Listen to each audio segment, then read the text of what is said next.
바울은 문제를 다룰 때 칭찬하는 일로부터 시작합니다. 말씀을 보면 너희가 모든 일에 나를 기억하고 또 내가 너희에게 전하여 준 대로 그 전통을 너희가 지킴으로 너희를 칭찬하노라. 아마 고린도에 있는 많은 교인들이 여기 말한 대로 행했을 것입니다.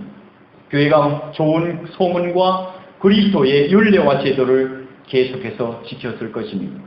비록 어떤 일이 있어서는 탈선하기도 하고 부패하기도 했지만 좋은 점도 있었습니다. 다른 사람이 잘못한 것을 책망할 때 그의 장점을 먼저 칭찬하는 것은 올바른 일이라고 여겨집니다. 왜냐하면 책망은 악의로 하는 것이 아니고 선의로 충고하고 그 충고에 관심을 가지도록 하기 위한 것이기 때문입니다. 여기서 문제가 되었던 것은 주님의 교회에 여자들이 너울을 쓰지 않고 집회에 참석할 수 있느냐 없느냐 하는 것이었습니다. 오늘날은 서양 문명의 영향을 받은 데서 문제가 될 것이 없습니다.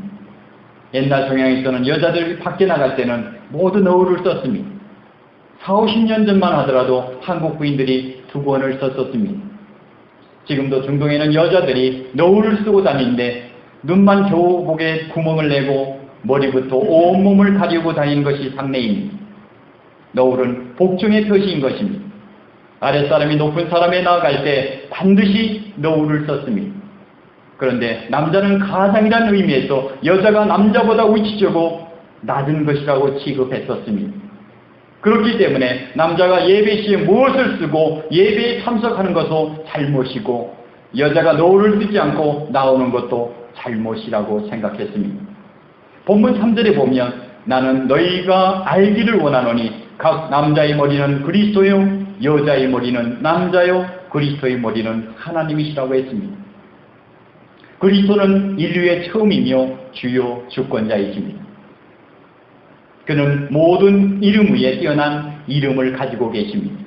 그러나 그가 비록 직책과 권위에 있어서 뛰어나신 분이시지만 하나님이 그의 머리시라는 것입니다. 하나님의 그리스도의 머리신 것 같이 그리스도는 인류의 머리인 것입니다. 남자는 여자의 머리입니다.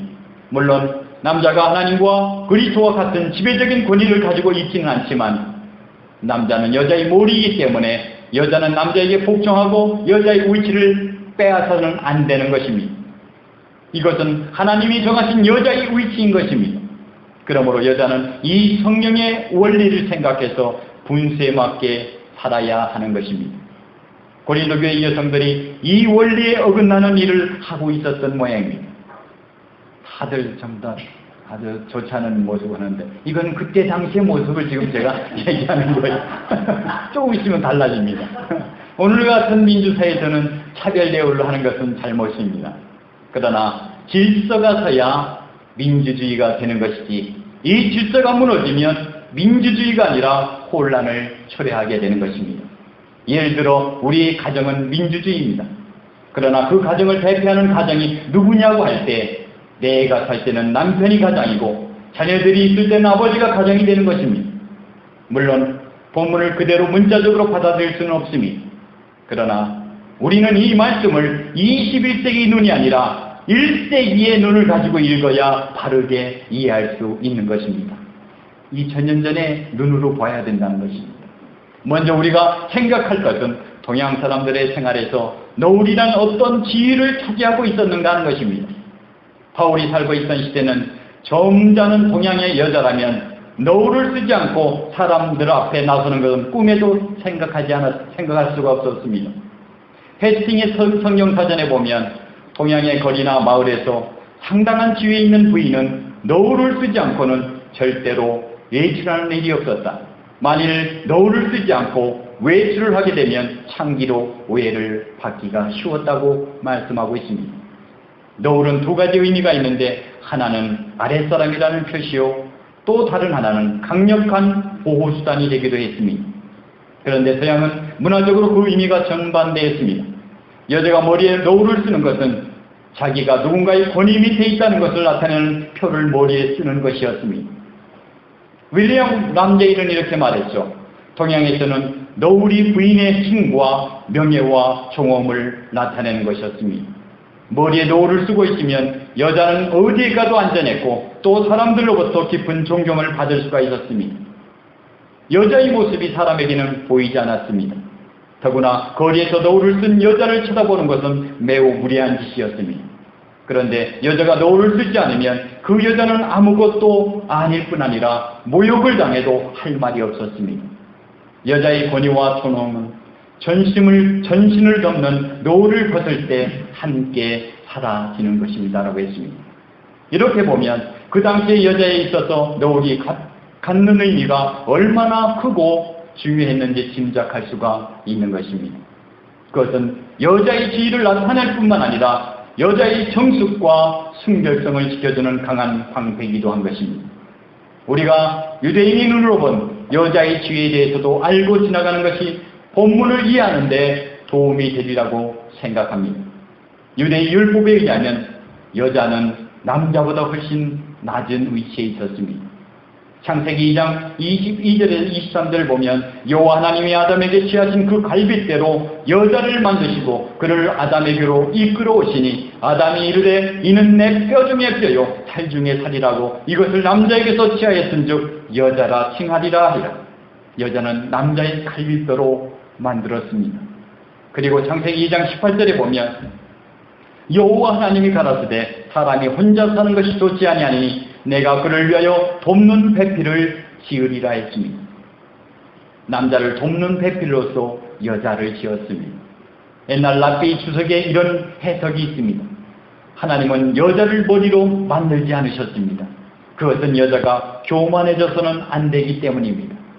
하나님은 여자를 눈으로 만들지 않으셨습니다. 그것은 여자가 정욕이 강해서는 안 되기 때문입니다. 하나님이 여자를 기로 만들지 않으셨습니다. 그것은 여자의 강한 호기심을 억제하기 위해서입니다. 하나님이 여자를 입으로 만들지 않으셨습니다. 그것은 여자가 말쟁이가 되지 않기 위해서입니다. 하나님은 여자를 심장으로 만들지 않으셨습니다. 그것은 여자가 질투하지 않게 하기 위해서였습니다.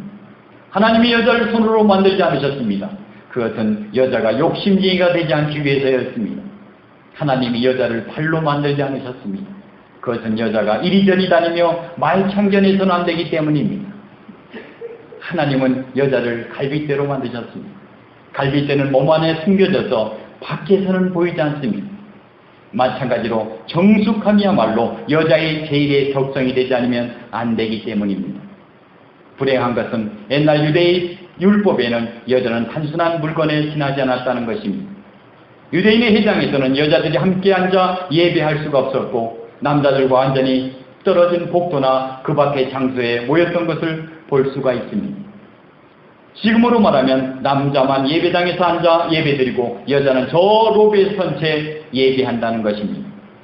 이런 일을 지금 생각이나 할 수 있겠습니까? 그것을 보게 되면 누가 뭐라고 해도 지금 여권 신장이 얼마나 많이 됐습니까? 우리가 성경을 읽어봐도 예수님 때 오병이의 이적을 행하실 때 기록을 보면 여자와 어린아이들 외에 5,000명이 먹고도 12바구니가 남았다고 했죠. 그러니까 그 당시만 하더라도 여자와 어린아이는 그 숫자에 들어가지도 않았다는 것입니다. 유대인의 율법과 관습으로 볼 때 어떤 의미로도 여자가 남자와 동등한 주장을 할 수 있다는 것은 상상할 수 없는 일입니다. 그런데 왜 이런 이야기를 사도 바울이 언급하게 되었을까요? 여자들로 인하여 생기는 문제가 바로 고린도 교회에서 생겼기 때문입니다. 그 당시 고린도는 아마 세계에서 가장 음란한 도시였을 것입니다. 제가 여기서 언급은 하지 않았지만 고린토스라고 하죠. 고린도 교회, 고린도 지역에 가면 아크로폴리스 그 산이라고 있습니다. 그게 바로 신성산이라고 하는데요. 그게 바로 음란의 산이라고 했습니다. 그 정도로 음란의 도시로 아주 소문이 났었죠. 모두가 해이져서 그리스도인이 방종하다는 비난을 들을 수밖에 없기 때문입니다. 10절에 보면 그러므로 여자는 천사들로 말미암아 권세 아래에 있는 표를 그 머리에 둘지니라 하는 이상한 표현이 있습니다. 천사들 때문에 여자가 노을을 써야 한다고 했는데 윌리엄 바클레이는 창세기 6장 1절과 2절에 있는 천사들이 사람들의 딸들의 아름다움에 끌려 범죄했다는 옛날 이야기를 암시하는 것이 아닌가 하고 해석했습니다. 노을을 쓰지 않은 여자는 천사들에게도 유혹이 된다는 것입니다. 옛날 랍비의 구전에도 여자의 긴 머리카락의 아름다움이 천사들을 유혹했다는 말이 있습니다. 그러므로 여자가 아름다운 것은 좋지만 그것이 유혹이 되어서는 안 된다는 것입니다. 지금까지 생각한 말씀으로 보아서 바울이 너무 여자를 눌러버리는 것이 아닌가 하는 인상을 받게 됩니다. 그러나 11절과 12절에 이렇게 말씀했습니다. 그러나 주 안에는 남자 없이 여자만 있지 아니하고 여자 없이 남자만 있지 아니하리라. 여자가 남자에게서 난 것 같이 남자도 여자를 말미암아 낳고 모든 것이 하나님에게서 났느니라. 아멘. 다시 말해서 서로를 위하여 지어졌다는 것입니다. 그러므로 여자는 남자를 위하고 남자는 직접적으로 여자를 위하여 지어지지 않았지만 여자를 돕고 위로하고 보호하기 위해서 지음을 받았습니다. 사람은 서로가 도움을 받아야 하고 서로를 위로해야 합니다. 어느 한쪽이 노예가 되고 어느 한쪽이 폭군이 되어서는 안 됩니다. 여자가 남자에게 처음으로 만들어졌듯이 그 이후의 남자는 여자에게서 나아지는 것을 말씀하고 있습니다. 이것이 하나님의 섭리요 하나님의 지혜인 것입니다. 권위와 복종은 남녀의 관계에서 적합해야 합니다. 여자가 자기의 위치를 지켜야 하는 것과 마찬가지로 남자도 자기의 권력을 남용하지 않도록 명심해야 합니다. 에베소서 5장 22절에 보면 주 안에서 이루어진 부부의 관계를 그리스도와 교회의 관계로 말씀하고 있습니다. 아내들이여 자기 남편에게 복종하기를 주께 하듯 하라. 이는 남편이 아내의 머리됨이 그리스도께서 교회의 머리됨과 같으니 그가 친히 몸의 구주신이라고 했습니다. 바울의 이론은 남편이 아내의 머리가 되기 때문이라고 하면서 하나님께서 태초에 남자와 여자를 만드실 때 그렇게 제정하셨다고 합니다. 남편이 아내의 머리가 되는 것은 그리스도께서 교회의 머리된 것 같은 원리인 것을 여기서 말하고 있는 것입니다. 부부 생활을 하는데 서로가 다른 남녀가 모여서 가정을 이루게 될 때 처음에는 모든 것이 신비하고 좋기만 합니다. 그래서 처음 결혼한 한 달은 미롤이라고 하지 않습니까? 미롤. 꿀처럼 달다는 말입니다. 그러나 이미 결혼을 해보신 분은 다 이해하시겠지만 세월이 오는지 가는지 모르고 한 달이 지나면 결혼 생활이라는 것이 꼭 그렇게 단 것만은 아닙니다. 씁쓸할 때도 생기곤 하죠. 왜 그렇습니까? 모든 것이 다른 사람이 함께 살려고 하니까 서로 잘 맞지 않는 일이 생기곤 합니다. 그래서 의견 차이가 생기고 말다툼이 생기고 성격의 차이에서 오는 여러 가지 어려움이 있는 것입니다. 모관한 것이 서로 부딪히게 됩니다. 그래서 오래 사는 동안에 사랑이라는 매개체를 통해서 서로의 개성을 죽이고 양보해서 서로가 가까워지는 것입니다.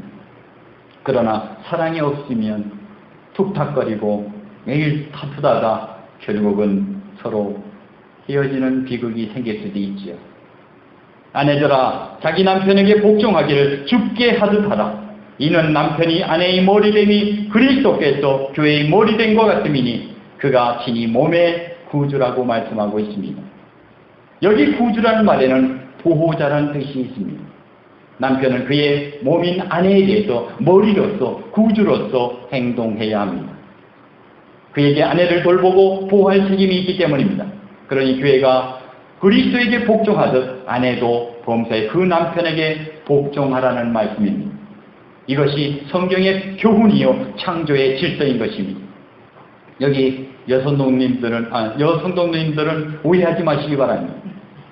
이 말은 여성을 무시하거나 차별 대원한 것이 아니라고 생각합니다. 몸과 머리의 관계는 무엇입니까?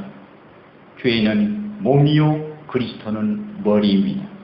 남자와 여자의 관계에 있어서도 여자는 몸이요 남자는 머리라고 했습니다. 우리의 몸을 전체로 생각할 때 비교적 이해하기가 쉬울 것입니다.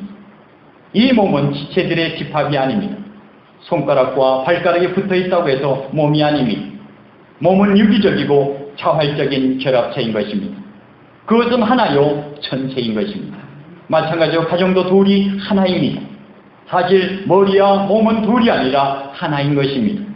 내 마음과 두뇌와 의지를 가지고 행동하기를 결정하는 것은 아닙니다. 내 몸은 그것을 표현하는 방편인 것입니다. 만일에 내 몸이 나와는 상관없이 움직이기를 시작한다면 그것은 일종의 경련을 앓고 있는 것입니다. 얼굴이 실룩거리는 분을 보셨습니까? 그 마음으로 그러고 싶지 않은데 얼굴의 근육이 자꾸만 움직입니다. 이것은 정상이 아니라 병인 것입니다. 이런 병이 들면 어떤 목적에 의해서 행동하는 것이 아니라 제멋대로 움직입니다. 그의 마음과 의지와는 상관없이 행동하고 있는 것입니다. 그것이 바로 경련인 것입니다. 어떤 가정은 남편과 아내가 따로따로인 것을 봅니다. 그것은 혼란이요 이별인 것입니다. 그러므로 정상적인 남편은 가정의 머리로서 모든 것을 통제해야 합니다. 아내가 상의 없이 멋대로 하는 일이 없습니다. 어떤 가정은 중풍을 일으킨 몸과 같습니다. 사람은 팔다리를 움직이기를 원하지만 말을 듣지 않습니다. 이것이 문제인 것입니다. 이 말은 여자가 남자보다 열등하다는 의미가 아닙니다. 여자는 여자로서의 고유한 지위를 가지고 있습니다. 경애와 존경심이 가득한 자리입니다. 그러므로 남자는 그 아내를 보호하고 양육하고 사랑하고 돌봐주고 자기 아내를 존귀하게 여기라는 교훈인 것입니다. 사도 바울의 경우는 아내된 사람은 자기 남편을 기쁘게 하고 남편에게 꼭 필요한 사람이 되어서 그를 돕고 보필해서 남편의 기능을 잘할 수 있도록 하라는 것입니다. 인류 역사에 크게 공헌한 분들을 보십시오. 그 아내가 훌륭한 경우입니다. 그래서 사도 베드로는 이런 권면을 합니다.